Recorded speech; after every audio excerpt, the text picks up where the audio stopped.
खींचता है महाकुंभ। क्या है वह शक्ति जो हम सबको एक सूत्र में बांधती है? उत्तर है गंगा।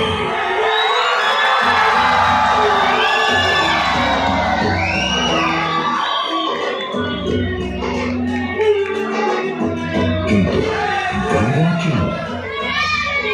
क्योंकि गंगा कोई नदी नहीं है, आस्था की अविरल तरल धारा गंगा।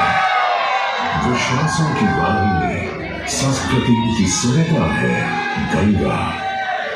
और इस स्थान पर इस प्रयागों के राज में श्वेत रंगा गंगा का संगम होता है अपनी दो बहनों श्यामल वर्ण यमुना और अदृश्य सरस्वती से। और इस त्रिवेणी संगम के कारण ही यह जगह इतनी महत्वपूर्ण हो जाती है। गंगा के उद्गम के बारे में जो पौराणिक कथा प्रचलित है वो बड़ी ही रोचक और मनमोहक है। तो आइए क्यों न आज हम आपको गंगा अवतरण की कहानी सुनाए दिखाएं।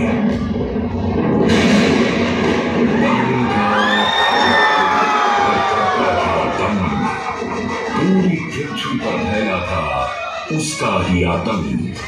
उसके आतंक को रोकने विष्णु ने धरा एक रूप। 12 अंगुल का बौना बनकर पहुंचे जहां था भूत।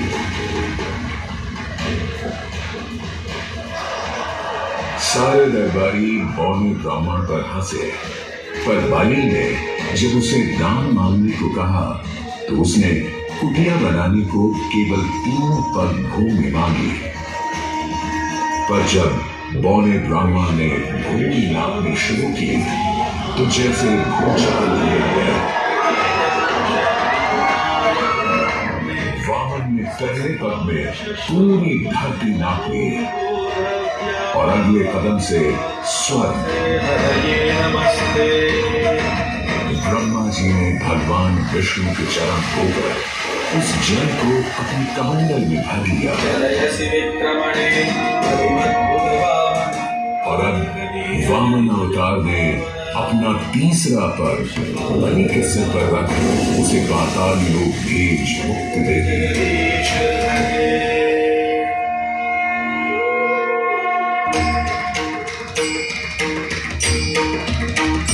अब स्वर्ग लोक में भगवान ब्रह्मा जी ने जब चरणांग में हाथ डाला तो वहीं से निकल आई चंचल निर्मल धवल गंगा जी।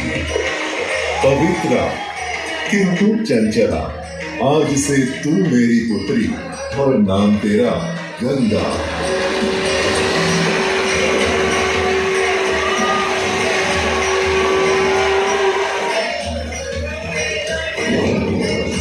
उधर कुछ समय बाद सतयुग में इक्ष्वाकु कुल के सूर्यवंशी राजा सगर ने सारे संसार को जीतने के लिए एक अश्वमेध यज्ञ का संकल्प किया। सुने सुने सुने सब सुने, यह चिन्हित पूजित धवल अश्व जहां भी जाएगा वो भूमि राजा सगर की मानी जाएगी। यदि किसी ने इस अश्व को रोका या पकड़ा तो उसे सगर के 60,001 पुत्रों और उनकी लक्षाधिक सेना का सामना करना पड़ेगा। सुने सुने सुने। सगर का अश्व अजेय अपराजेय बढ़ता जा रहा था और स्वर्ग लोक में बढ़ती जा रही थी। देवेंद्र इंद्र की दुविधा डरकर वो अश्व को रोकने की युक्ति लगाने लगे। इंद्र ने राजा सगर के उस घोड़े को चुरा लिया और छल से महर्षि कपिल के आश्रम में बांध दिया। घोड़े को कूदते हुए राजा सगर के 60,000 पुत्र महर्षि कपिल के आश्रम में पहुंचे। वहां घोड़े को बंधा हुआ देख क्रोधित पुत्रों ने कपिल मुनि को घोड़ा चोर समझा और उन्हें अपशब्द कहने लगे। वाचाल कुमारों, यदि कपिल ऋषि ने खोली आंख तो तपस की युगाग्नि से जलकर तुम सब हो जाओगे राख।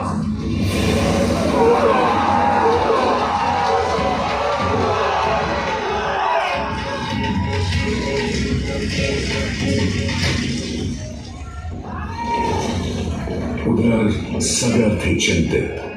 न अश्व का पता था, न पुत्रों का कोई समाचार। पिता का दुख देख पुत्र अंशुमन चल पड़े खोज पर। जब महर्षि कपिल के आश्रम पहुंचे तो देखा अश्व को और साथ ही अपने 60,000 भाइयों की भस्म को। महर्षि से की क्षमा याचना और पूछा तर्पण का उपाय। तुम्हारे भाई थे घमंडी, अविवेकी और अभिमानी। भस्म कर दिया उन्हें मैंने, जो उन्होंने मेरी नहीं मानी। गंगा जल, केवल गंगा जल ही दे सकता है मुक्ति उन्हें, जो भस्म हुए तुम्हारे परिजन। अंशुमन को अपने भाइयों के तर्पण के लिए गंगा को लाने का बहुत मन था, किंतु किसी को राजधर्म भी तो निभाना था और राज भी चलाना था। देखते देखते 7 पीढ़ियां गुजर गईं, पर 7 पीढ़ियों के बाद समय आने पर राजकुमार भगीरथ ने राजा बनने से साफ मना कर दिया।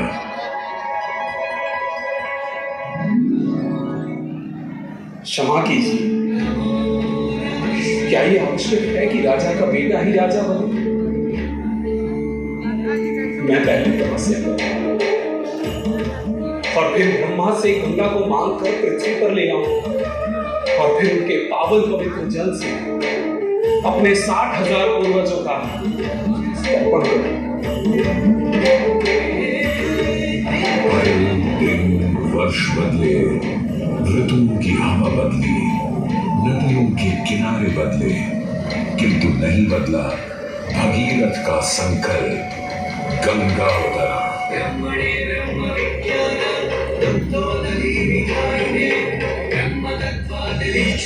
पुत्र भगीरथ, हम तुम्हारे तप से प्रसन्न हैं।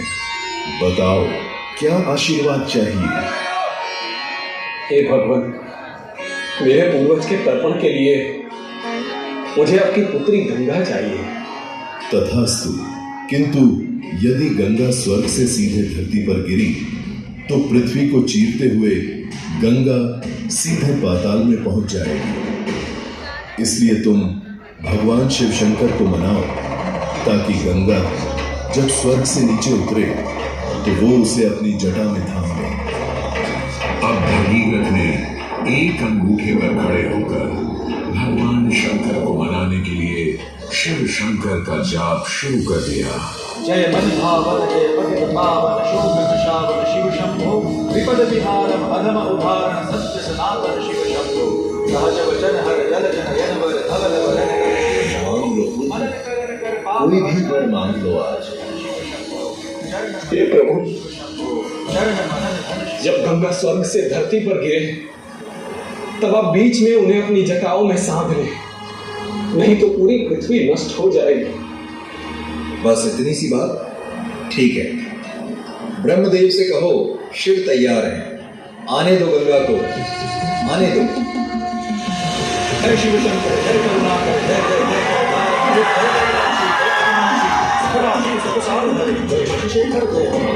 जय जय प्रेमा ज्ञान हरे पुरारी जय भगवान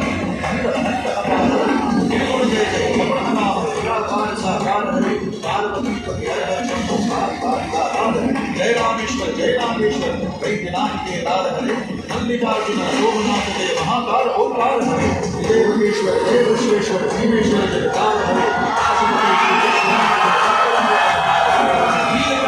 भूतनाथ हरे मृत्युंजय अवतार हरे जय श्री शंकर जय रघुनाथ जय जय और यूं गंगा ने भगीरथ के साथ गंगा सागर जाकर सगर के पुत्रों का उद्धार किया।